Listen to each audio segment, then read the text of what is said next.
Apabila kamu telah bertolak dari Arafah, tempat mengenal, ingatlah Allah di Masy'aril Haram. Jadi Masy'aril Haram apa? Tempat mengingat. Bapak Ibu, sekarang ingat gak sama orang tua? Ingat. Di mana ingatnya? Gak tahu sebelah mana ya. Tapi ingat gak sekarang? Nah, itulah Masy'aril Haram, tempat mengingat.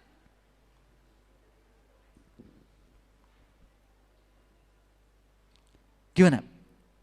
Bisa nangkap? Oke, lanjut. Nah, inilah kata-kata sesat di sini. Lihat ya. Ingatlah Allah sebagaimana yang ditunjukkannya kepadamu. Hebat ya. Jadi Allah itu akan bertajalli, akan menunjukkan dirinya hanya kepada mereka-mereka yang mau mengenalnya.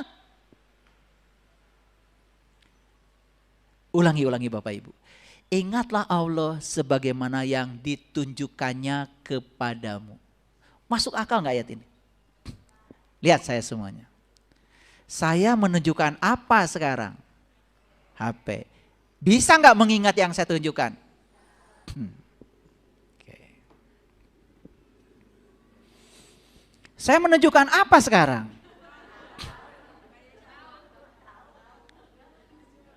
Bisa gak mengingat yang saya tunjukkan? Masa menunjukkan di sini? Ulangi. Kalian tuh kurang pintar ya. Saya sedang menunjukkan apa? HP. Ingat gak yang ditunjukkan? Oke. Kalian hanya bisa mengingat yang ditunjukkan saja. Yang tidak ditunjukkan gak bisa ingat. Oke? Sekarang.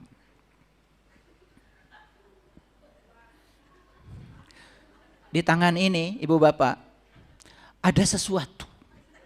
Bisa gak diingat? Kenapa gak bisa diingat?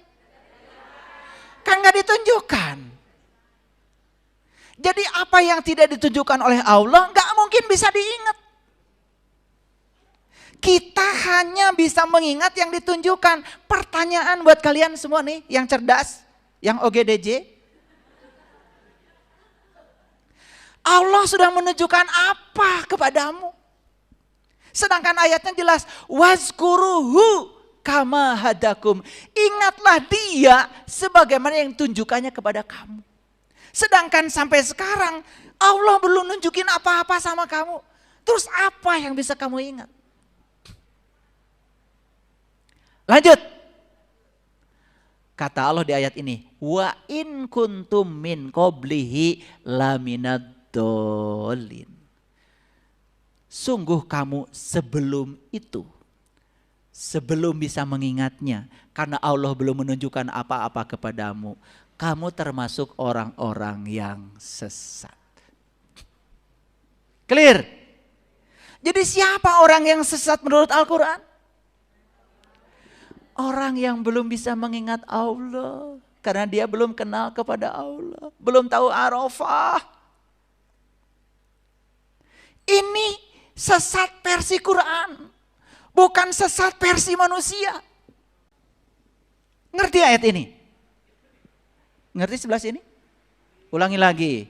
Wa in kuntum min qablihi laminad dolin. Sebelum itu kamu termasuk orang-orang yang sesat. Jadi orang sesat menurut Quran itu orang yang belum mengenal Tuhannya. Makanya ketika sholat Allahu Akbar, kan orang sesat begitu, ngacrut. Betul gak? Iya, ngacapruk. Iya, kemana aja. Tapi habis sholat ngakunya sudah menyembah Allah. Makanya Nabi Muhammad kan Isra Mi'raj dulu baru sholat. Kan mengenal dulu baru nyembah. Keren contohnya. Tapi kita tidak mengikuti contoh itu. Ngaku-ngaku aja. Kalau sudah jadi panitia Isra Mi'raj.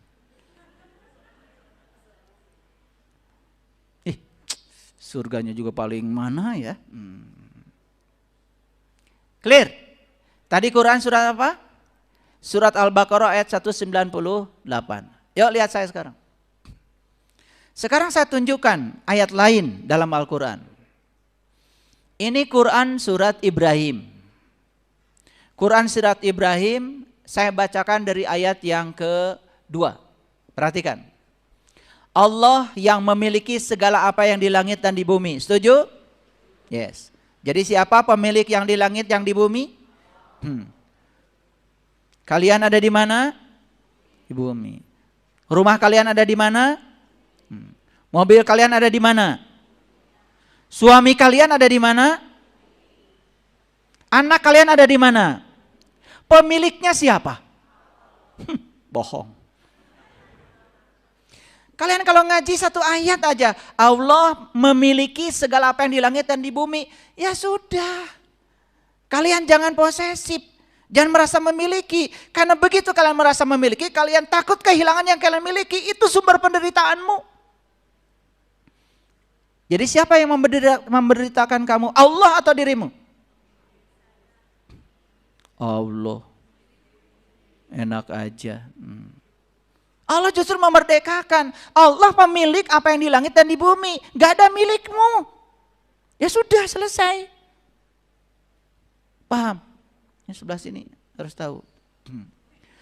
Dan kecelakaanlah bagi orang-orang yang tertutup. Jadi orang yang tertutup. Jadi orang kafir itu bukan orang yang berbeda keyakinan dengan kita. Udah gak zaman lagi. Orang yang kafir itu orang yang kafir. Kafir itu tutup. Yang tertutup pemikirannya. Tertutup terhadap pandangan orang lain. Tertutup terhadap kritik. Tertutup terhadap ilmu-ilmu baru. Merasa diri paling benar. Itu yang berbahaya. Itu namanya kafir bahasa Quran. Lanjut. Siapa orang-orang yang tertutup itu kata Quran? Dengarkan kata-kata Quran. Ini Ibrahim ayat yang ketiga. Allazina yastahibbunal hayatad dunya alal akhirah wa yasudduna an sabilillah wa yabgunaha iwaja. Ulaika fi dolalim ba'id. Nah, ini dolalnya pakai ba'id. Bararaid. Oh, udah jadi bahasa Sunda ya. Itu bahasa Arab. Ba'id itu jauh banget. Nah, dolalim ba'id ini sesatnya amat sangat sesat. Nah, siapa yang sesat menurut Quran? Satu, orang yang mencintai dunia lebih dari akhirat. Ini lanjutannya tadi. Yang kedua, orang yang menghalang-halangi manusia dari jalan Allah. Nomor dua. Yang ketiga, orang yang menginginkan jalan Allah itu bengkok. Maka kata Quran, ulaika fi dolalim ba'id. Mereka itu adalah berada dalam kesesatan yang jauh. Ini sesat versi Quran. Coba kalau versi Quran, termasuk gak kalian orang yang sesat? Gak usah keras-keras. Kita rinci ya. Kita rinci. Ini baru 2 ayat yang saya sampaikan. Menurut versi Quran, orang sesat itu satu. Yang belum bisa mengingat Allah. Karena kepadanya belum Allah menunjukkan apa-apa. Satu. 2. Orang yang mencintai dunia lebih daripada akhirat. 2 ya. 3. Orang yang menghalang-halangi manusia dari jalan Allah. Suka nggak Bapak Ibu menghalang-halangi diri Bapak Ibu dari jalan Allah? Enggak kok. Harus kasih contoh kayaknya ini ya. Kata Allah tuh di sini, kamu jangan bohong. Tapi bohong? Masuk? Kata Allah, kamu jangan benci sama orang lain. Aku juga mencintai mereka. Tapi kamu tetap membencinya cuman karena berbeda dengan kamu. Masuk? Nah, dikasih contoh baru pada ngaku ya. Ini orang yang menghendaki jalan Allah itu bengkok. Akhirnya dibengkokkan oleh dirinya sendiri. Apa yang terjadi? Orang yang selalu melawan kehendak Allah dalam dirinya, lama-kelamaan dia merasa terpisah dari Allah, lalu merasa amat jauh dari Allah. Batinnya tidak akan pernah damai. Nah, kelompok orang yang seperti ini kata Quran, itulah orang yang sesat sejauh-jauhnya sesat. Clear sampai di sini? Oke, jadi banyak ya sekarang pengetahuan baru ya. Ini semua Quran. Saya menghindari diri dari persepsi. Oke, sekarang bagaimana caranya kita supaya dapat nikmat itu? Nah, kata Quran surat Al-An'am ayat 151. Ini kalau saya bacakan bahasa Arabnya kepanjangan. Saya sudah rangkum isi dari Quran surat Al-An'am ayat 151. Surat ke-6 151. Nanti Bapak Ibu catat surat ke-6 ayat 151. Bagaimana cara mencapai nikmat Allah itu? Ini udah cara. Di surat Al-An'am 151 ada 5 cara. Ada 5. Oke, sekarang saya tunjukkan. Apa aja caranya? Sudah dibuat rinci. 1. Janganlah kamu mempersekutukan sesuatu dengan dia. Itu cara yang pertama. Kenapa ada orang yang mempersekutukan Allah? Kenapa ada orang yang menduakan Allah? Saya sudah jelaskan di kajian sebelumnya. Orang yang mempersekutukan Allah itu gara-gara dia tidak tahu dan kenal kepada Allah. Jadi kalau begitu, ayat yang pertama ini, surat Al-An'am 151 ini menegaskan kepada kita, kalau kamu ingin mencapai nikmat Allah, 1 perintahnya, kenali Allah. Karena Allah bersamamu lebih dekat daripada urat nadi lehermu. Ketangkap? Ya. Perlu saya bacakan bahasa Arabnya? Saya bacakan. Bisa terpercaya. Kan kata Allah di sini, Kul ta'alau ajlu ma harrama rabbukum alaikum. Ya, katakanlah. Aku ingin beritahukan kepadamu tentang apa yang Allah haramkan bagi kamu. Yang pertama, alla tusyriku bihi syai'an. Baru percaya ya sekarang ya? Ya. Jadi yang pertama kata Allah, kalau ingin mencapai nikmatku, yang pertama, jangan kamu persekutukan aku dengan selain aku. Ini perintah dari Allah agar kita mengenal Dia. Bukan Dia yang kita kenal dari versi orang, tapi Dia yang kita kenal dari versi sejatinya Dia. Makanya Dia tidak bisa diterangkan, tidak bisa dijelaskan, tidak bisa dipelajarkan. Tetapi Dia ada bersamamu dan bisa ditemui kapanpun kamu mau. Karena Dia tidak pernah tidur, tidak pernah terkantuk sekalipun. 2. Berbuat baiklah terhadap kedua orang tua. Itu yang kedua. Makanya saya kasih tahu ya, yang suka berantem sama ibu bapaknya, yang pelit sama ibu bapaknya, yang tidak menghormati orang tuanya, awas. Ya. Jadi orang tua dalam Al-Quran itu ada 2, wabil walidain. Orang tua yang pertama yang melahirkan kita secara jasmani, yang menjemput kita dari langit ke bumi, itu orang tua jasmani. Ayah dan ibu itu dihitung setengah-setengah, dijumlahkan jadi 1. Itu baru 1 orang tua. Kita harus punya orang tua yang kedua. Orang tua yang kedua adalah yang mengantarkan kita dari bumi ke langit. Yang mengantarkan kita untuk mengalami kelahiran yang kedua, yang disebut dengan Dwi Jati. Yang bisa mengenalkan kita kepada Allah. Itulah yang disebut dengan orang tua yang kedua. Sudah punya 2 orang tuanya? Kalau baru punya ibu bapak itu baru 1. Setengah dari ibu, setengah dari ayah. Tapi kalau kita tidak baik sama orang tua yang melahirkan kita secara fisik, tidak menghormatinya, ridho Allah gak akan jatuh. Yang kedua, ridho Allah jatuh karena ridho orang tua rohani. Harus punya tuh orang tua rohani.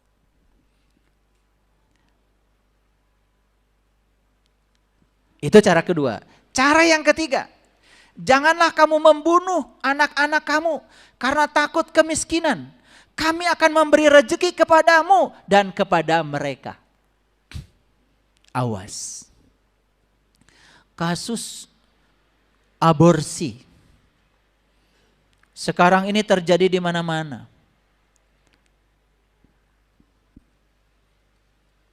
Itu cara yang ketiga. Keluarga berencana tidak membunuh. Keluarga berencana membatasi kelahiran. Jangan salah kaprah. Sudah catat? Oke. Yang keempat. Janganlah kamu mendekati perbuatan-perbuatan yang keji.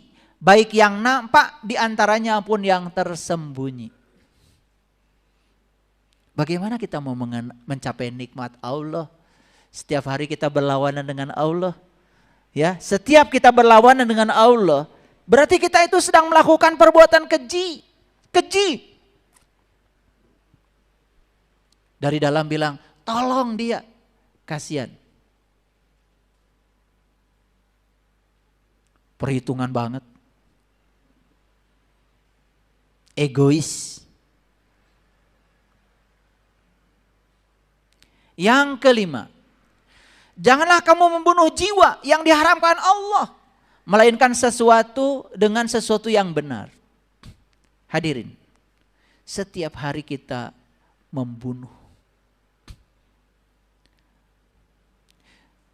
Jiwa-jiwa yang hidup. Saya tidak membunuh manusia. Ya Allah. Yang namanya hidup itu bukan hanya manusia. Hewan, tumbuhan, mereka semua hidup. Dan kita setiap hari terus melakukan itu. Kita menciptakan sebab yang menimbulkan rasa sakit kepada makhluk lain. Masih suka membunuh?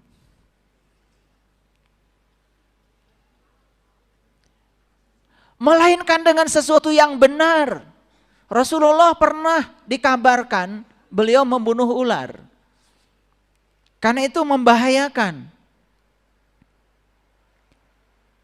Itu tetap membunuh ya. Dan minta maaf. Tetapi itu karena membahayakan. Kita nggak bahaya juga dibunuh terus. Makanya kita terus menimbulkan sebab rasa sakit pada makhluk lain. Makanya leluhur-leluhur kami ya di tanah Parihang ini mengajarkan cari makanan yang kalau kamu terpaksa harus membunuh karmanya paling sedikit. Rasa sakit yang ditimbulkannya jangan terlalu besar. Kenapa? Semua rasa sakit yang ditimbulkan pada makhluk lain akan kembali pada diri kita sendiri. Jujur Bapak Ibu, 5 perintah Al-Quran ini sudah dilaksanakan belum? Tapi ngakunya sudah mendapat nikmat ya. Apalagi kan setiap pidato kita bersyukur. Kita panjatkan dulu ya. Kita panjatkan puji dan syukur kepada Allah. Karena kita hari ini masih bisa merasakan nikmat iman, nikmat Islam. Wih, luar biasa.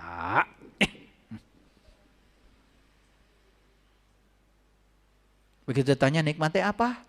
Ada nikmat iman teh yang mana? Nikmat Islam tuh yang mana? Gak ngerti. Nikmat Islam tuh nikmat berserah diri. Begitu berserah diri total pada Allah, gak ada masalah. Nikmat itu, damai sekali. Itu harus dipraktekkan, jangan cuma ngomong.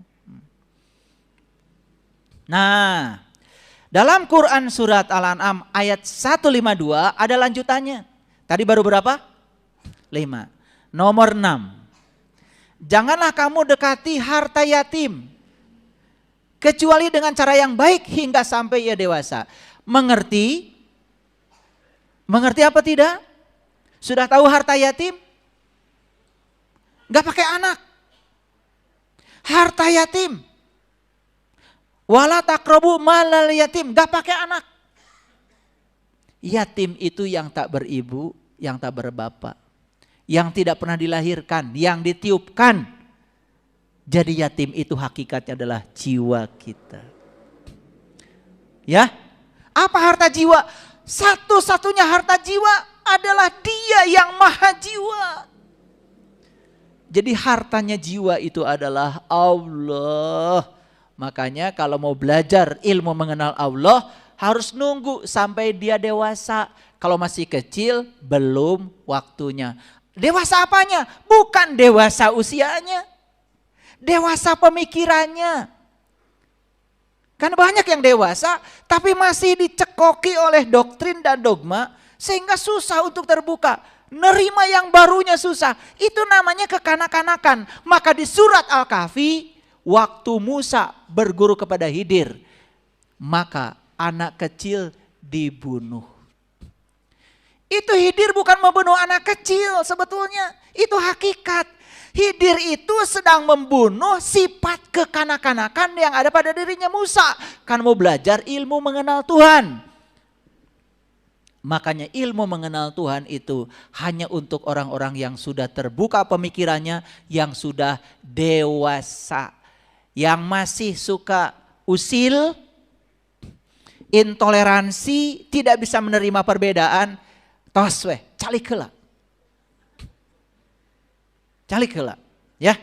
Jangan belajar ilmu-ilmu kayak gitu, ya. Sudah, ya. Iqra 1 aja. Iqra 1. Naiklah paling Iqra 2.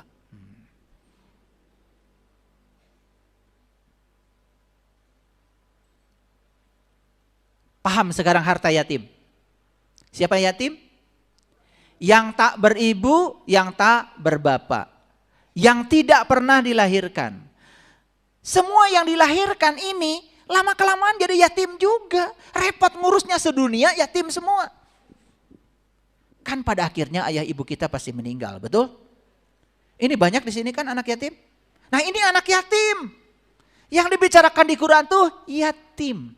Makanya yatim itu adalah yang tak beribu, yang tak berbapak, yang tidak pernah dilahirkan. Makanya di Quran dikatakan ara'aital ladzi yukadzibu bidin, celakalah para pendusta agama. Fazalikal ladzi yadul yatim, mereka yang mentelantarkan yatimnya. Kalian sholat hanya raganya saja, yatimnya nggak diikutin. Karena nggak tahu siapa yang harus disembah, itu pendusta agama. Makanya habis sholat tetap kan marah-marah, tetap jengkel kan? Iya kan? Kan tidak berubah kan? Iya. Yang ketujuh, dan sempurnakanlah takaran dan timbangan dengan adil. Takaran dan timbangan itu bukan hanya di pasar.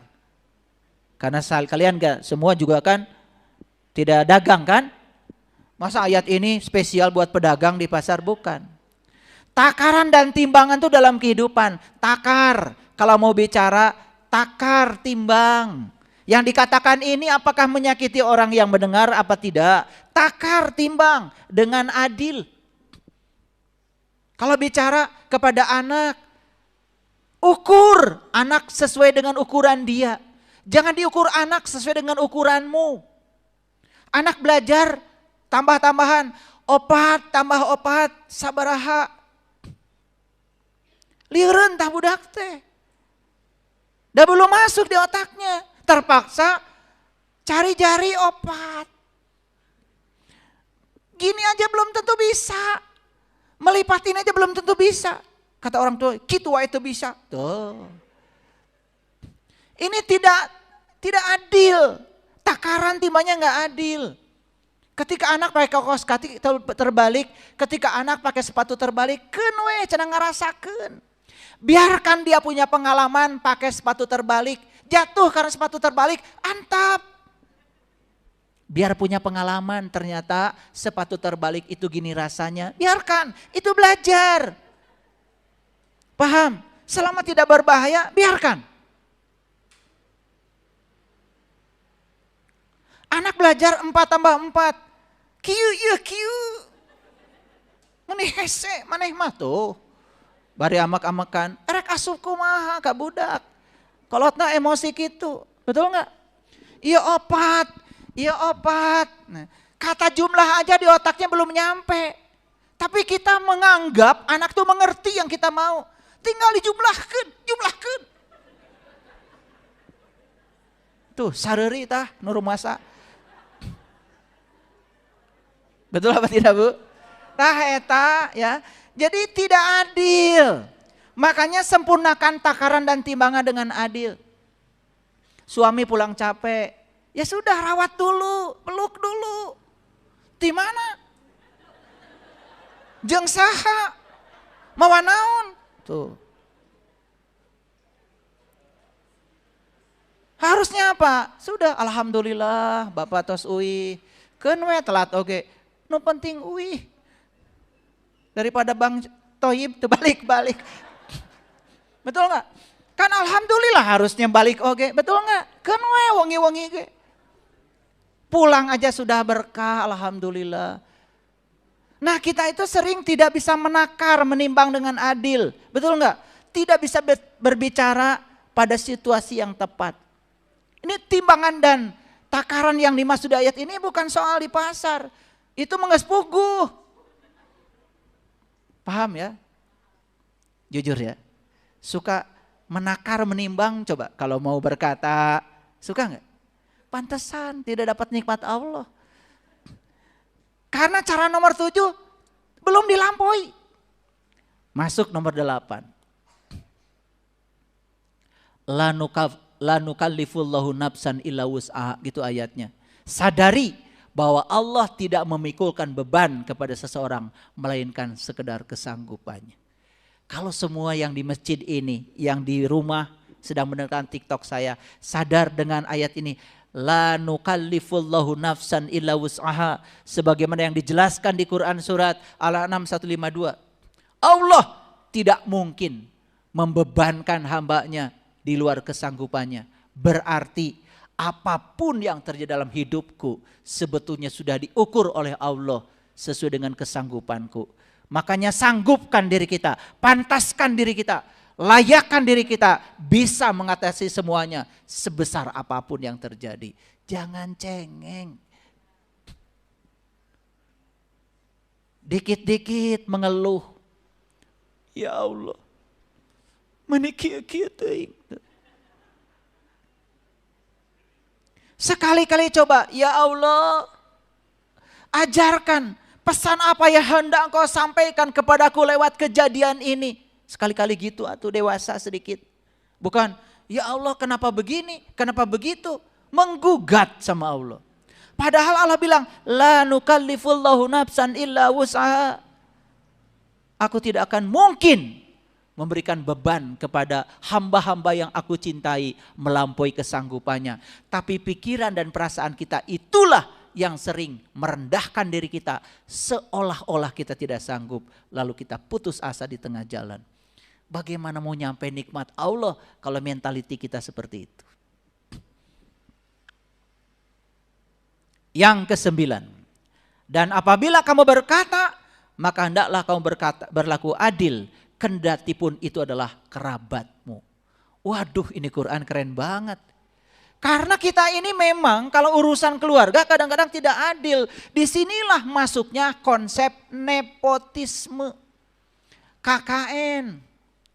Jadi KKN itu dia pejabat di departemen ini. Bro, anak incuna.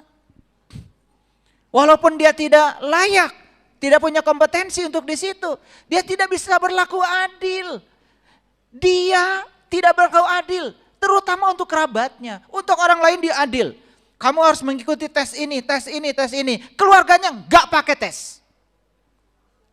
Coba bayangkan Bapak Ibu, ieu nu kararieu seueur atanapi loba.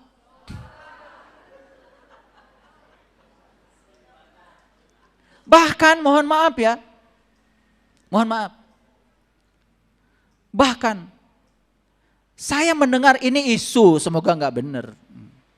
Katanya kalau ingin dipercepat itu naik haji, bisa nyogok. Isu, semoga nggak benar.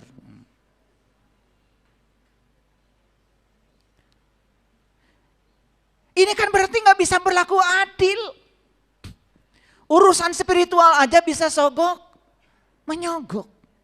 Padahal di Quran, di dalam hadis kan, ar-rasi wal murtasi finnar.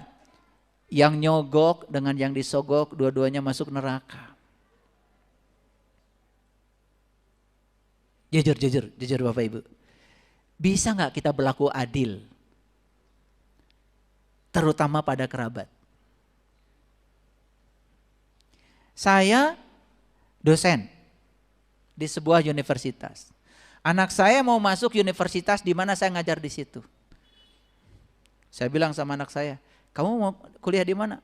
Pengen di universitas ayah, boleh? Tes. Kalau lulus, ya kuliah di sana. Gak lulus, jangan minta tolong sama saya.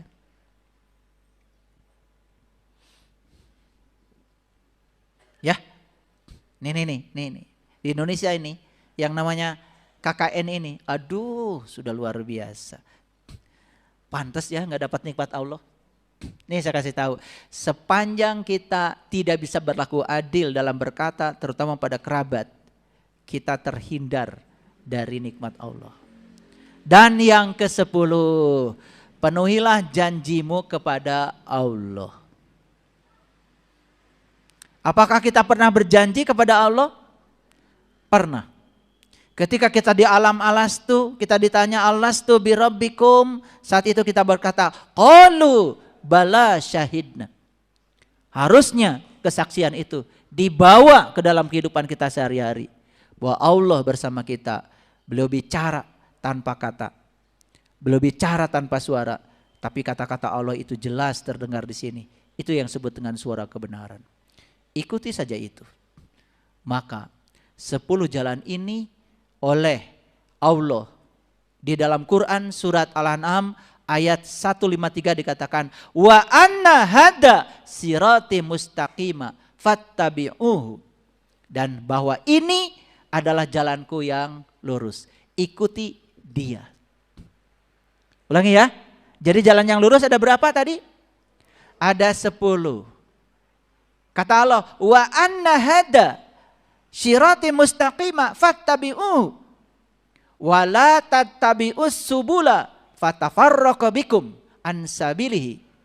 Janganlah kamu mengikuti jalan-jalan lain yang mencerai-beraikan kamu dari jalannya. Mengerikan ya.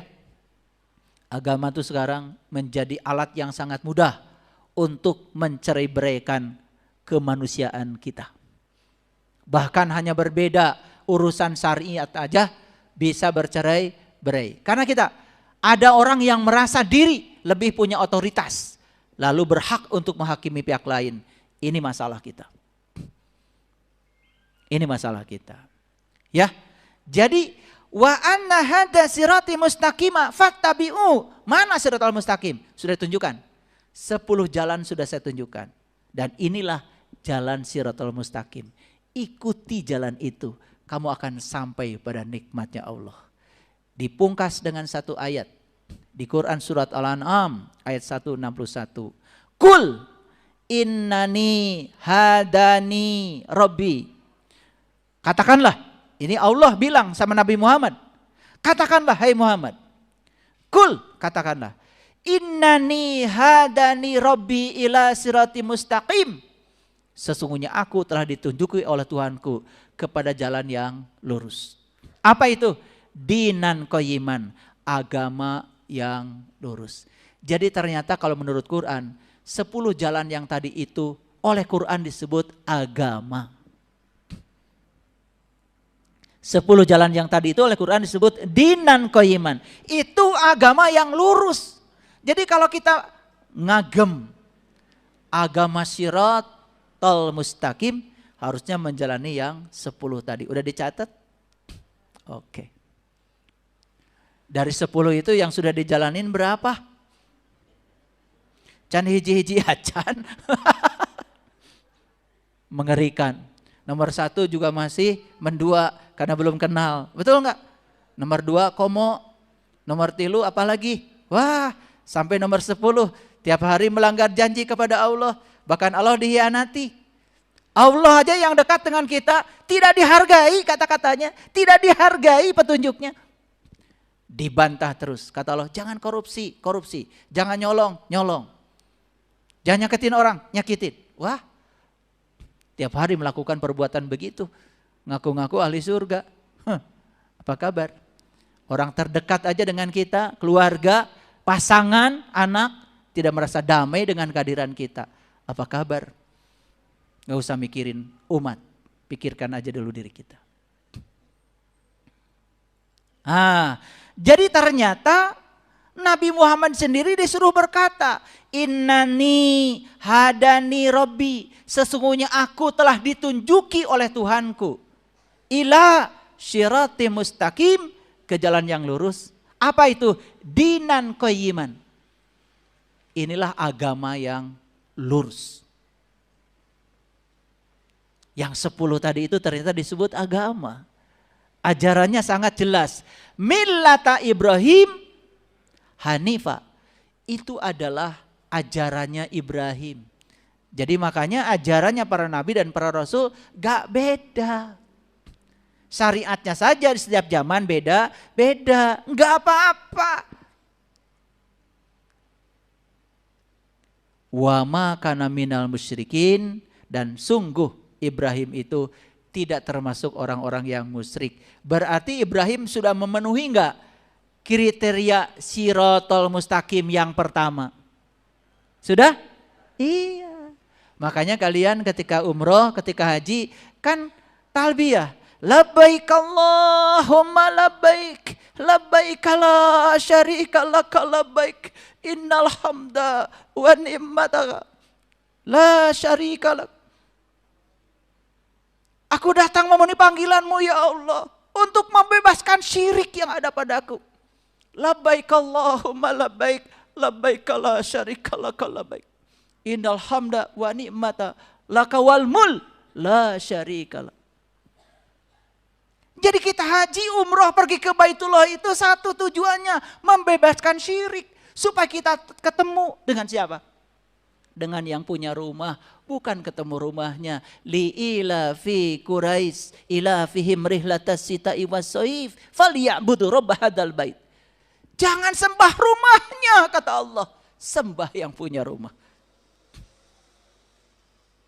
Hadirin, setelah saya jelaskan secara rinci cara mencapai nikmat Allah, caranya sudah saya kasih. Silakan. 10 jalan yang diajarkan surah Al-An'am 151, 152 yang oleh Quran surat Al-An'am ayat 161 dikatakan dinan qayyiman, agem. 10 itu. Silakan. Rinci dari 10 ini mana yang saya belum? Nomor 1 belum, usahakan. Nomor 2 belum, usahakan. Nomor 3 belum, usahakan. Sampai nomor 10. Saya jamin hadirin, kalau kita sungguh-sungguh menjalankan 10 jalan itu, luar biasa. Bahkan nikmat Allah itu berlimpah ruah setiap ruang dan waktu. Hidup penuh dengan keberlimpahan. Hidupku kini mudah, hidupku kini indah, semua yang kubutuhkan selalu ada. Tubuhku semakin sehat, jiwaku semakin kuat. Terima kasih Tuhan, ku bahagia. Terima kasih. Assalamualaikum warahmatullahi wabarakatuh.